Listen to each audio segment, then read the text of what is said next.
Magandang umaga mga kahuan, narito na ang ulat sa panahon today.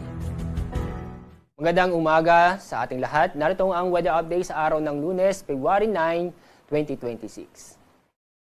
Dahil sa shear line, nakakaranas po tayo ng maulap na kalangitan at may mga pag-ulan sa malaking bahagi ng Bicol Region at kasama rin ang Visayas.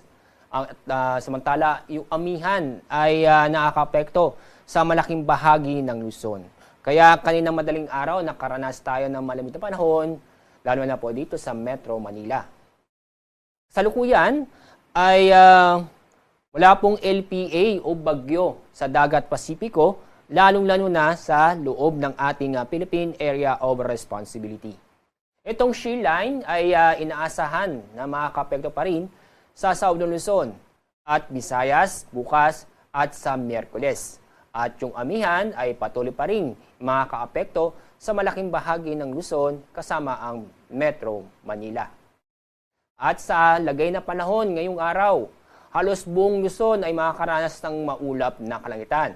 Asahan ang mga mahihina hanggang sa katamtamang pagulan sa Cagayan Valley, Aurora at Quezon.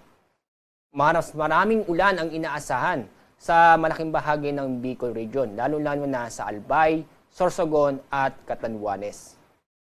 Sa lalabing o sa Metro Manila, fair weather po tayo. Sabihin ay bahagyang maulap hanggang sa maulap ang kalangitan. Pero may tsansa pa rin ng mga isolated na mga pag-ulan.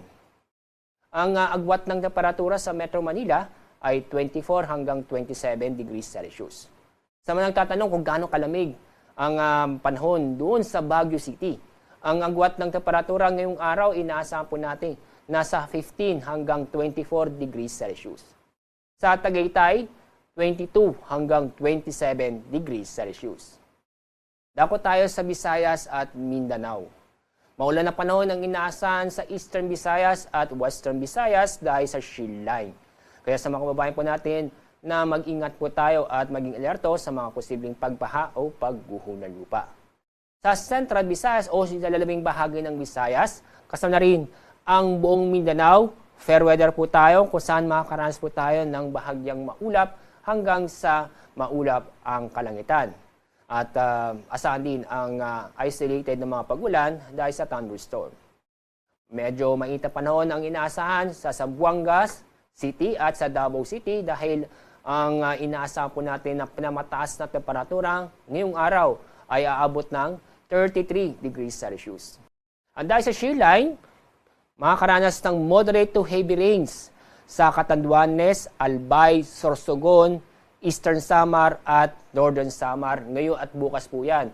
Kaya nandiyan pa rin po ang banta ng pagbaha o pagguho ng lupa. Kaya sa mga kababayan po natin, sa mga nabanggit na lugar, mag-ingat po tayo at alamin po natin ang litas na lugar kung sakaling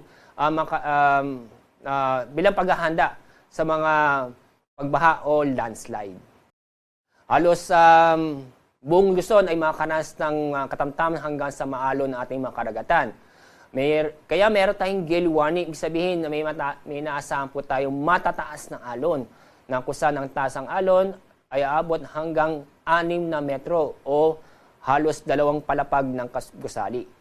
Ang mga seaboard na sa ilalim ng gale warning, itong buong seaboard ng Northern Luzon, Eastern seaboard ng Central Luzon, at Eastern seaboard ng Southern Luzon.